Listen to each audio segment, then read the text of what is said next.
بسم الله الرحمن الرحيم الحمد لله رب العالمين والصلاة والسلام على رسول الله وعلى آله وصحبه ومن اتبع هداه أما بعد. On continue l'explication et la traduction du livre Lum'atul I'tiqad al-Hadi ila Sabil al-Rashad, la lumière de la foi qui guide vers le chemin droit, un livre de l'imam Ibn Qudamah al-Maqdisi rahimahullah, avec une explication de Cheikh Fawzan, Salih ibn Fawzan al-Fawzan, qu'Allah le préserve. La semaine dernière, on avait parlé de l'intercession du prophète sallallahu alayhi wa sallam, et que le prophète sallallahu alayhi wa sallam avait une intercession qui lui était propre. Que le prophète sallallahu alayhi wa sallam avait des intercessions qui lui étaient propres, comme la grande intercession, ou comme quoi d'autre comme intercession? Non? L'intercession envers son oncle Abu Talib. Non? Ça c'est le maqam al-mahmoud. Ce qu'on a dit, c'est la grande intercession qui est de demander que l'heure ou que le jugement commence, et l'intercession pour que les gens du paradis entrent au paradis et que les portes du paradis puissent s'ouvrir. Et il y a des intercessions qui, elles, sont communes, c'est-à-dire qui ne sont pas propres au prophète sallallahu alayhi wa sallam, mais des intercessions que pourront demander d'autres personnes que le prophète sallallahu alayhi wa sallam, et on s'est arrêté à ce chapitre. يقول الشيخ الفوزان حفظه الله تعالى: ومن الشفاعات المشتركة الشفاعة في أهل الكبائر الذين استحقوا دخول النار، فيشفع صلى الله عليه وسلم هو والأنبياء والصالحون في هؤلاء أن لا يدخلوا النار، أو إذا دخلوا النار وعذبوا فيها يشفع في إخراجهم منها، يشفع النبي صلى الله عليه وسلم ويشفع غيره من الأنبياء ويشفع الصالحون، فيشفع لهم بالدعاء والتضرع إلى الله بإخراجه من النار، فيتقبل الله شفاعته ويخرجه من النار، وهذه الشفاعة في أهل الكبائر خاصة بأهل الإيمان. Il y aura des intercessions qui seront communes, et cette intercession concernera ceux qui auront commis des grands péchés parmi la communauté de Muhammad sallallahu alayhi wa sallam, et qui, de par ces péchés, mériteront d'être châtiés en enfer. Le prophète sallallahu alayhi wa sallam, lui, ainsi que les autres prophètes, ainsi que les vertueux, intercéderont en faveur de ces pécheurs afin qu'ils n'entrent pas au paradis, afin qu'ils n'entrent pas en enfer. Et s'ils y sont, c'est-à-dire si Allah Azza wa Jalla a décrété qu'ils doivent aller en enfer et qu'ils doivent y être châtiés, alors ils intercéderont en faveur de ces personnes afin qu'Allah Azza wa Jalla les fasse sortir cette fois-ci de l'enfer. Et ceux qui intercéderont, ce sera le prophète sallallahu alayhi wa sallam, les prophètes ainsi que les vertueux. Comment sera leur intercession? Leur intercession seront des invocations et des humiliations devant Allah subhanahu wa ta'ala, afin qu'Allah Azza wa Jalla les fasse sortir de l'enfer pour ceux qui y sont entrés, et qu'il les épargne de l'enfer pour ceux qui n'y sont pas encore entrés. Et Allah Azza wa Jalla acceptera leur intercession et fera sortir de l'enfer tout croyant, même s'il a commis des grands péchés. Et ceci concerne uniquement ceux qui ont commis des grands péchés mais en étant musulmans. Ceux qui ont commis des grands péchés en étant musulmans, et ainsi un musulman ne pourra jamais rester éternellement en enfer. Un musulman, quel que soit le péché qu'il a commis, à partir du moment où il reste musulman, et lorsque l'on dit ça, il y a un péché qui exclut, qui est Ashir, qui est le polythéisme, l'idolâtrie, d'adorer une autre divinité qu'Allah subhanahu wa ta'ala, car ce péché exclut la personne de l'enceinte de l'islam. Mais tout autre péché, eh bien, la personne qui le commet ne restera pas éternellement en enfer. Cela ne veut pas dire que son séjour sera de quelques jours, de quelques années, de quelques milliers d'années, de quelques centaines de milliers d'années, de quelques millions d'années. Allahu A'lam, c'est Allah Azza wa Jal qui décidera de cette durée, et Allah Azza wa Jal n'offense en aucun cas ses serviteurs. ثم قال المؤلف فيخرجون بشفاعته بعدما احترقوا وصاروا فحما وحمما. Et ils seront, c'est-à-dire ils sortiront de par cette intercession après qu'ils eussent été brûlés et être devenus de la braise ou du charbon, de la braise et du charbon. Donc ceux qui sortiront de l'enfer, parmi ceux qui ont commis des grands péchés et pour lesquels ils n'ont pas prononcé et accompli de repentir, eh bien, ils sortiront de l'enfer en étant brûlés et en ressemblant à de la braise et à du charbon. Qu'Allah Azza wa Jalla nous en préserve. يقول الشيخ الفوزان الخوارج والمعتزلة ينفون الشفاعة في أهل الكبائر لأنهم يحكمون على مرتكب الكبيرة بالكفر فلا تنفعهم الشفاعة عندهم ويقولون من دخل النار لا يخرج منها وهذا مذهب باطل بل من دخل النار من أهل التوحيد وأهل الإيمان فإنه يخرج منها ولا يخلد فيها أبدا إنما يخلد في النار أهل الكفر والشرك والعياذ بالله.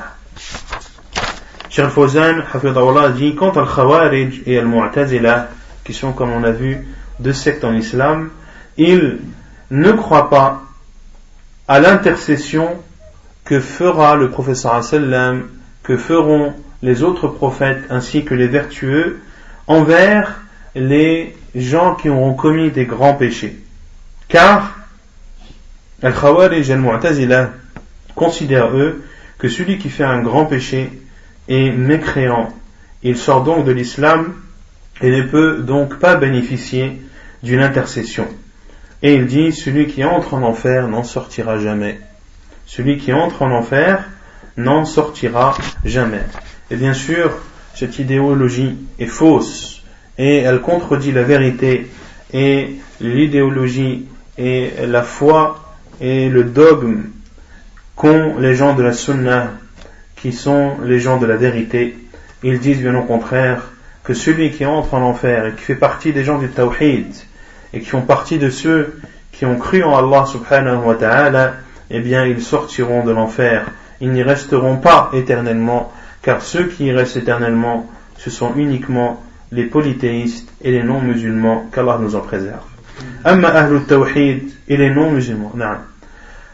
Amma ahlul tawhid al-mudhnibun wa ashabul kaba'ir فإنهم وإن دخلوا النار بذنوبهم فإنهم لا يخلدون فيها بل يخرجون منها إما بشفاعة الشافعين وإما برحمة أرحم الراحمين وإما بنهاية عذابهم فيخرجون من النار كالفحم محترقين أو كالشيء الأسود من الاحتراق فيلقون في نهر على باب الجنة يقال له نهر الحياة فتنبت أجسادهم ثم يؤذن لهم بدخول الجنة. Quant aux gens du Tawhid qui ont commis des péchés, ceux qui ont commis des grands péchés, même s'ils vont en enfer par leurs péchés, ils n'y resteront pas éternellement et en sortiront, c'est-à-dire de cet enfer, soit grâce à l'intercession des intercesseurs, ou soit par la miséricorde du plus miséricordieux des miséricordieux, qui est Allah subhanahu wa ta'ala, ou bien ils sortiront car leur châtiment sera arrivé à terme, car leur châtiment sera terminé et la durée qu'aura décrété Allah Azza wa Jal se sera écoulée, ils en sortiront donc. Ils sortiront de cet enfer comme du charbon brûlé, comme une chose noire carbonisée par le feu, et ils seront jetés ou plongés dans un fleuve qui sera devant la porte du paradis, un fleuve qui est appelé le fleuve de la vie, et leurs corps repousseront et repousseront et la vie reviendra à eux, puis une fois purifiés et une fois les corps intacts comme Allah Azza wa Jalla les a créés la première fois, eh bien il leur sera autorisé d'entrer au paradis. ثم يقول المؤلف رحمه الله فيدخلون الجنة بشفاعته ولسائر الأنبياء والمؤمنين والملائكة شفاعات. Et ils entreront au paradis par son intercession. Et les autres prophètes et croyants ainsi que les anges auront également eux aussi des intercessions. Ils pourront intercéder. يقول الشيخ الفوزان في مثل هؤلاء هذه الشفاعة ليست خاصة بالرسول صلى الله عليه وسلم بل هي مشتركة يشفع الملائكة ويشفع الأنبياء والمرسلون ويشفع الأولياء والصالحون ولكن لا بد من شرطين أن تكون الشفاعة بإذن الله وأن يكون المشفوع فيه من أهل التوحيد ومن أهل الإيمان والشفاعة تطلب من الله لا تطلب من المخلوق فتقول اللهم شفع في نبيك وعبادك المؤمنين اللهم لا تحرمني شفاعة نبيك وشفاعة أنبيائك وعبادك المؤمنين تطلب من الله جل وعلا لأنها ملك لله أم اتخذوا من دون الله شفعاء قل أولو كانوا لا يملكون شيئا ولا يعقلون قل لله الشفاعة جميعا له ملك السماوات والأرض. Pourront donc intercéder, c'est-à-dire les prophètes, les croyants, mais aussi les anges, en faveur de ces pécheurs.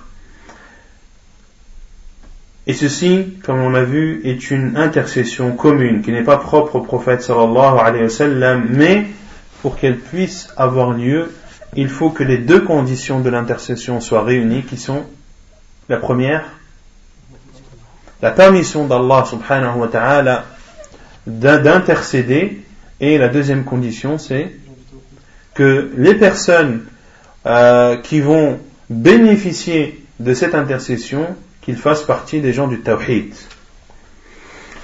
C'est-à-dire qu'il faut que ce soit des musulmans qui restent dans l'enceinte de l'islam. Et cette intercession doit être demandée à Allah et à personne d'autre.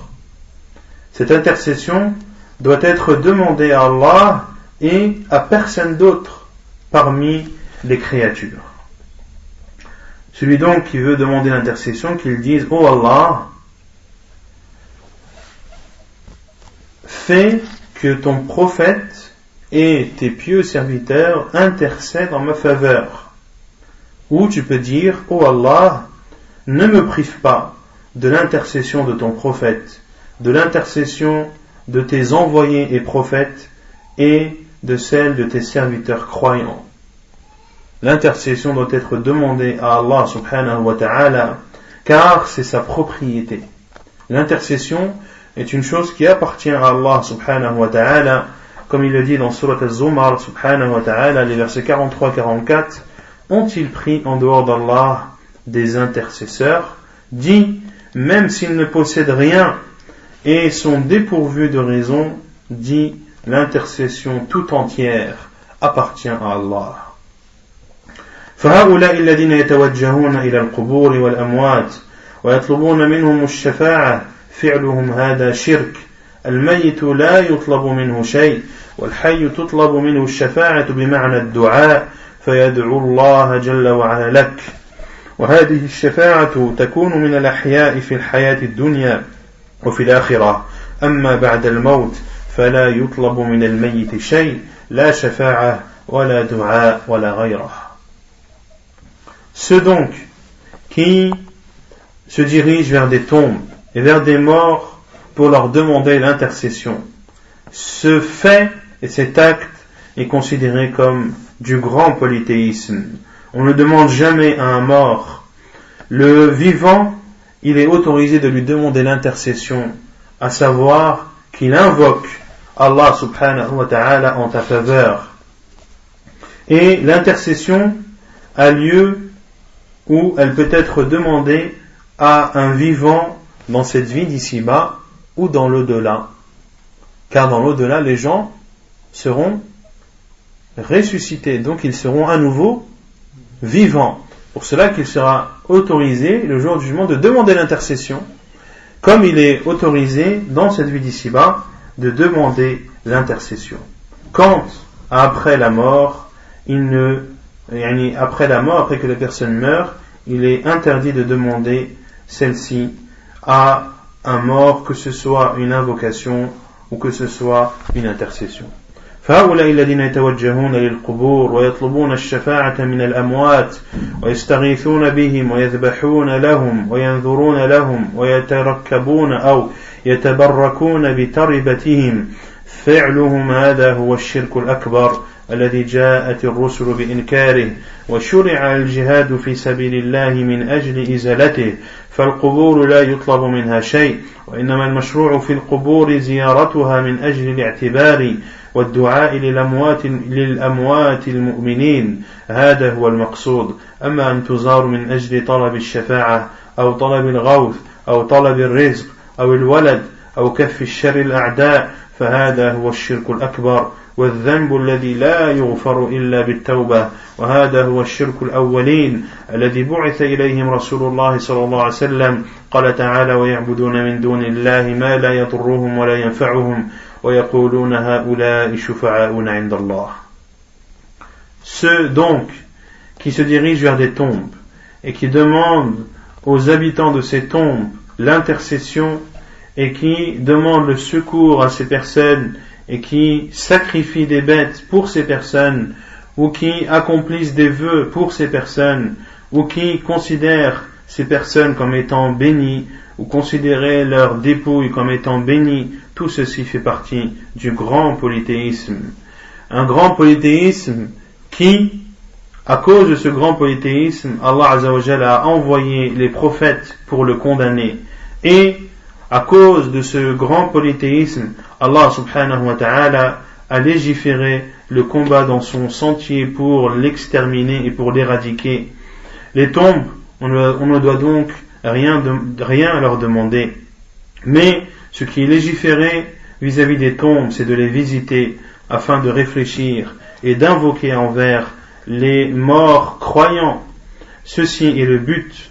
Quant à visiter ces tombes pour demander l'intercession, ou pour demander un secours, ou pour demander une pourvoyance, ou pour demander un enfant, ou pour demander le fait d'être épargné du mal d'un ennemi, tout ceci fait partie du grand polythéisme, et c'est un péché qu'Allah Azza wa Jalla ne pardonne pas, sauf via un repentir sincère. Ceci est le polythéisme des premiers, de ces personnes à qui le prophète sallallahu alayhi wa sallam a été envoyé, et qu'Allah Azza wa Jalla décrit dans son livre saint en disant وَيَعْبُدُونَ مِن دُونِ اللَّهِ, ils adorent en dehors d'Allah ce qui ne leur fait ni mal ni bien, et ils disent ceux-là sont nos intercesseurs auprès d'Allah.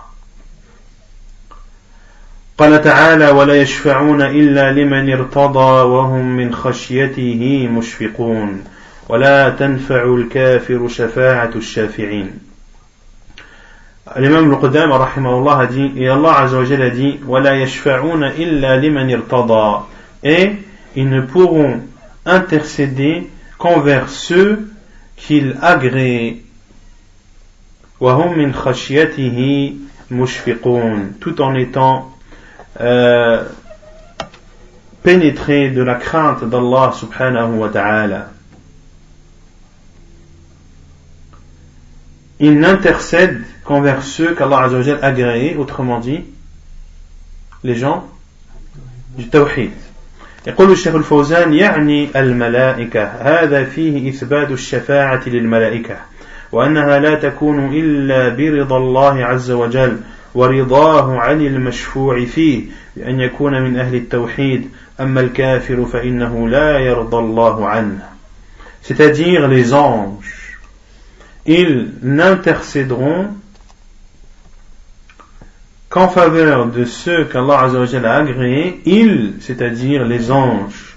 Et il y a dans ce verset la preuve que les anges, eux aussi, intercéderont le jour du jugement, et que leur intercession ne pourra elle aussi avoir lieu que lorsqu'Allah Azza wa Jal en aura donné l'autorisation et lorsqu'Allah Azza wa Jal sera satisfait de celui qui bénéficiera de cette intercession, à savoir qu'il fasse partie des gens du Tawhid. Quant aux non-musulmans, Allah Azza wa Jal n'est pas satisfait de lui.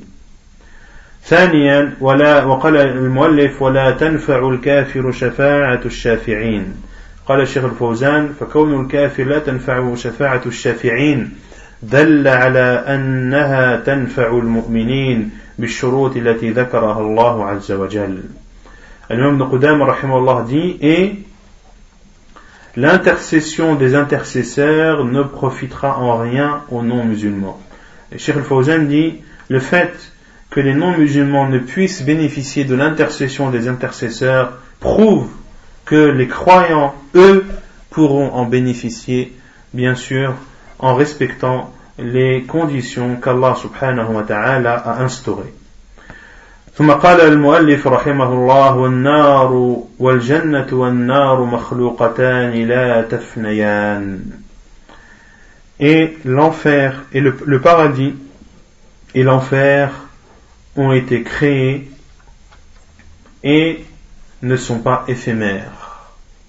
C'est-à-dire que l'enfer et le paradis existeront pour toujours et ne connaîtront pas de fin. يقول الشيخ الفوزان مما يكون في يوم القيامة الجنة والنار وهما الداران الباقيتان الجنة دار المتقين والنار دار الكافرين وهما مخلوقتان الآن ليس معناه أنهما تخلقان يوم القيامة بل هما مخلوقتان الآن كما قال تعالى في الجنة أعدت للمتقين وقال في النار أعدت للكافرين. Également, ce qui existera et ce qui sera présent le jour du jugement, le paradis et l'enfer, qui sont deux demeures éternelles. Le paradis qui est la demeure des pieux et l'enfer qui est la demeure des non-musulmans. Et elles existent maintenant et elles sont créées à l'heure actuelle. Il ne faut pas comprendre qu'elles seront créées le jour du jugement, mais elles sont créées actuellement et elles existent. Comme l'a dit Allah Azza wa Jal concernant le paradis, il a été préparé pour les pieux, et Allah Azza wa Jal a dit concernant l'enfer, il a été préparé pour les non-musulmans. ومعنى أعدت أنها مخلوقة وموجودة وكما في قوله صلى الله عليه وسلم إنما تجدونه من شدة الحر وشدة البرد من أنفاس جهنم فإن شدة الحر من فيح جهنم. فدل على أنها موجودة وأن الله جعل لها نفسين نفسا في الشتاء وهو ما يجده الناس من شدة البرد ونفسا في الصيف وهو ما يجده الناس من شدة الحر فدل على أنها موجودة. وكان صلى الله عليه وسلم جالسا في أصحابه فسمعوا وجبه يعني سمعوا شيئا سقط فقال أتدرون ما هذا؟ قالوا الله ورسوله أعلم قال إنها لحجر رمي به من شفير جهنم منذ 70 خريفا فالآن وصل إلى قعرها. فدل على أن النار موجودة الآن والجنة كذلك وأن الميت إذا وضع في قبره يأتيه من نعيم الجنة أو يأتيه من عذاب النار دل على أنهما موجودتان ويفتح له باب من الجنة أو يفتح له باب من النار فدل على أنهما موجودتان فيجب الإيمان بذلك أنهما موجودتان الآن وأن القول بأنهما تخلقان يوم القيامة قول باطل. Et la signification de préparer, lorsqu'Allah Azza wa Jalla a parlé de l'enfer et du paradis en disant pour le paradis qu'il a été préparé pour les pieux et l'enfer qu'il a été préparé pour les non-musulmans, préparé c'est-à-dire créé et opérationnel et existante. Comme l'a dit le prophète sallallahu alayhi wa sallam, ce que vous ressentez comme forte chaleur et comme fort froid ou comme froid glacial provient des souffles de l'enfer et la forte chaleur provient de Fih Jahannam, c'est-à-dire provient de la forte émanation de l'enfer. Ceci prouve que l'enfer existe et qu'Allah Azza wa Jal lui a accordé 2 souffles, l'un en hiver et l'autre en été, et celle où le souffle en hiver explique le froid que les gens ressentent, et le souffle en été explique la forte chaleur que les gens ressentent en été, et cela prouve que l'enfer existe. Et le prophète sallallahu alayhi wa sallam était assis avec ses compagnons radiallahu anhum, et ils ont entendu le bruit d'une pierre ou le bruit d'un résonnement comme une chose qui vient de tomber. Et le prophète sallallahu alayhi wa sallam a dit à ses compagnons: savez-vous ce qu'est cela? Ils ont dit: Allah et son envoyé sont les plus savants. Et le prophète sallallahu alayhi wa sallam a dit: c'est une pierre qui a été jetée en enfer il y a de cela 70 ans, et maintenant elle vient d'atteindre le fond. Maintenant elle vient d'atteindre le fond, ou la fin de l'enfer. Ceci prouve que l'enfer existe, également que l'enfer existe, et le mort, lorsqu'il sera placé dans sa tombe, et que lui viendront les délices du paradis, ou lui viendront les supplices de l'enfer, cela prouve également que le paradis et l'enfer existent, et s'il était pieux, il lui sera alors ouvert une porte vers le paradis, et il verra sa place au paradis, et pour celui qui était mauvais, eh bien il lui sera ouvert une porte vers l'enfer. Il pourra y voir la place qui l'attend. Cela prouve que le paradis et l'enfer existent au jour d'aujourd'hui, et qu'il est obligatoire de croire en cela et de ne pas croire que le paradis et l'enfer ne seront créés que le jour du jugement. وكذلك الجنة والنار لا تفنيان ولا تبيدان أبدا فهما موجودتان في الماضي ويستمر وجودهما إلى الأبد لا تفنيان ولا تبيدان وأهلهما مخلدون فيهما أهل الجنة مخلدون في الجنة وأهل النار مخلدون في النار. Et également le paradis et l'enfer ne sont pas éphémères. Ils ne sont pas éphémères et ne connaîtront pas de fin. C'est-à-dire ces 2 demeures, le paradis et l'enfer, ont existé auparavant, et leur existence persistera jusqu'à l'éternité, et également leurs habitants y resteront éternellement. Les gens ou les habitants du paradis y resteront éternellement, et les habitants de l'enfer y resteront éternellement, selon les détails que l'on a cités, à savoir, concernant les gens de l'enfer, que ceux qui y resteront éternellement seront les non-musulmans. ثم قال المؤلف رحمه الله فالجنة مأوى أوليائه والنار عقاب لأعدائه.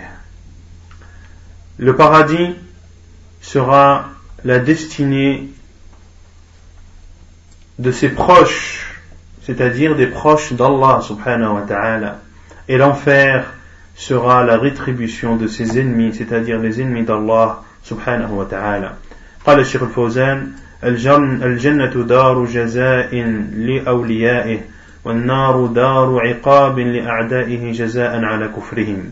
Le paradis est la demeure de récompense, ou une demeure par laquelle Allah Azza wa Jal récompensera ses saints, et l'enfer est la demeure de rétribution et la demeure de châtiment, et Allah Azza wa Jal par cet enfer châtiera ses ennemis, et ceci en retour de leur mécréance. وأهل الجنة فيها مخلدون والمجرمون في عذاب جهنم خالدون لا يفتر عنهم وهم فيه مبلسون. Puis l'imam Ibn Qudama rahimahullah a dit: et les gens du paradis y resteront éternellement. Quant aux oppresseurs, ils seront dans le feu de la fournaise éternellement. La yufattaru anhum, c'est-à-dire que ce châtiment ne sera jamais interrompu pour eux, et ils y seront en désespoir. Wa hum fihi mublisun, ils seront désespérés. يقول الشيخ الفوزان هذا من الأدلة على بقاء النار واستمرارها إن المجرمين في عذاب جهنم خالدون والخلود معناه المكث الدائم الذي لا ينقطع لا يفتر عنهم وهم فيه مبلسون آيسون من رحمة الله وما ظلمناهم ولكن كانوا هم الظالمين ونادوا يا مالك مالك خازن النار ليقضي علينا ربك طلبوا من مالك أن يشفع لهم عند الله في القضاء عليهم بمفارقة الحياة حتى يستريحوا يتمنون الموت أمنيتهم والعياذ بالله ليقضي علينا ربك فما كان الجواب أو فماذا كان الجواب قال إنكم ماكثون يعني باقون أبد الآباد حتى ييأسوا والعياذ بالله. Ceci, c'est-à-dire ce verset, est une preuve que l'enfer restera, et ceci pour l'éternité. Allah Azza wa Jalla a dit Innal mujrimina fi adhab jahannam khalidun. Les oppresseurs seront dans le feu de la fournaise éternellement. Wal khulud, et l'éternité signifie le fait de rester à jamais et de ne jamais connaître de fin. La yufattaru anhum wa hum fihi mublisun. Il ne sera jamais interrompu pour eux, c'est-à-dire le châtiment, et ils y seront en désespoir.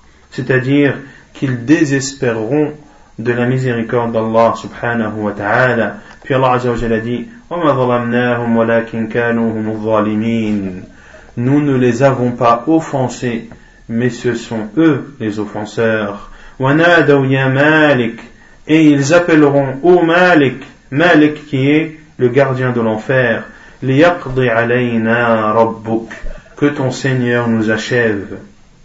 Que ton Seigneur nous achève. Ils demanderont donc à Malik, le gardien de l'enfer, qu'il demande à Allah Azza wa Jal de les achever, de les tuer, afin qu'ils puissent se reposer et qu'ils puissent être épargnés de ce feu. Ils espéreront donc mourir.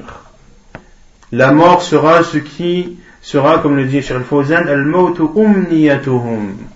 La mort sera ce qu'ils espèrent le plus, et sera, comment dire, al-umniyah.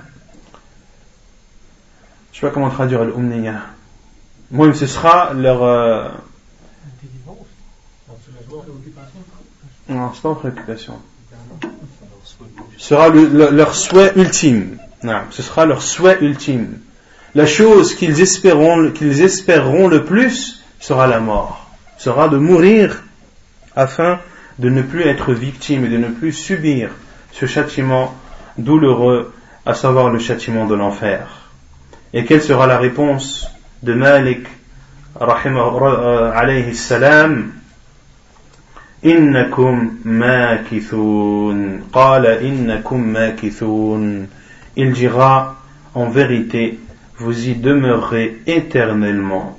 C'est-à-dire que vous y resterez à jamais, vous y resterez pour l'éternité, et ceci afin d'accroître leur désespoir et le fait qu'ils n'espèrent plus la miséricorde d'Allah subhanahu wa ta'ala, qu'Allah Azza wa Jal nous en préserve. Et dans certains exégèses, ils disent que Malik alayhi salam ne leur répondra pas de suite. Il y aura une longue période entre le moment où ils poseront la question et le moment où Malik alayhi salam leur donnera la réponse, et ceci également pour les châtier moralement. Et le fait qu'ils attendent, eh bien, cela va les faire espérer peut-être la miséricorde d'Allah subhanahu wa ta'ala, et leur donnera peut-être une lueur d'espoir que peut-être le châtiment qu'ils subissent connaîtra une fin un jour. Mais la réponse de Malik, l'ange de l'enfer, qu'a vu le prophète sallallahu alayhi wa sallam lors de son ascension dans les cieux, et le prophète sallallahu alayhi wa sallam a vu que cet ange ne souriait pas. Et Jibril alayhi salam a dit ainsi, et Malik, il n'a jamais souri depuis que Allah subhanahu wa ta'ala l'a créé. Cela prouve que c'est un ange qui est dur, et qu'Allah azza wa jalla l'a créé avec cette dureté dont il usera sans aucun problème vis-à-vis des non-musulmans et de ceux qui resteront éternellement en enfer.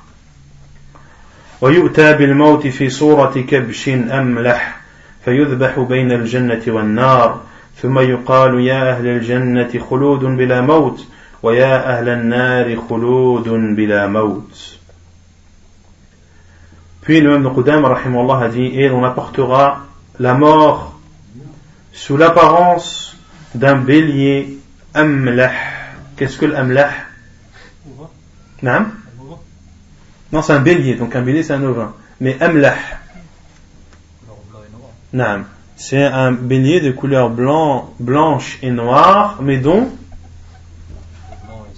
le blanc est en plus grande quantité que le noir. Et le prophète sallallahu alayhi wa sallam, lors de Eid al-Adha, dhabaha kabshayni amlahayni. Le prophète sallallahu alayhi wa sallam a sacrifié 2 béliers amlahayni, qui étaient justement amlah, à savoir dont la blancheur était en plus grande quantité que la noirceur. Donc la mort sera apportée sous la forme d'un bélier amlah, et il sera sacrifié, égorgé entre le paradis et l'enfer. Puis il sera dit: ô les habitants du paradis, éternité et plus de mort. Ô habitants de l'enfer, éternité, plus de mort. يقول الشيخ الفوزان: إذا دخل أهل الجنة الجنة وأهل النار النار يؤتى بالموت في صورة كبش أملح فيذبح بين الجنة والنار فيقال يا أهل الجنة خلود ولا موت ويا أهل النار خلود ولا موت فحينئذ ييأس أهل النار من الخروج منها. والمراد بالموت هنا ليس هو ملك الموت. ملك الموت لا يموت ولا يذبح، ولكن الموت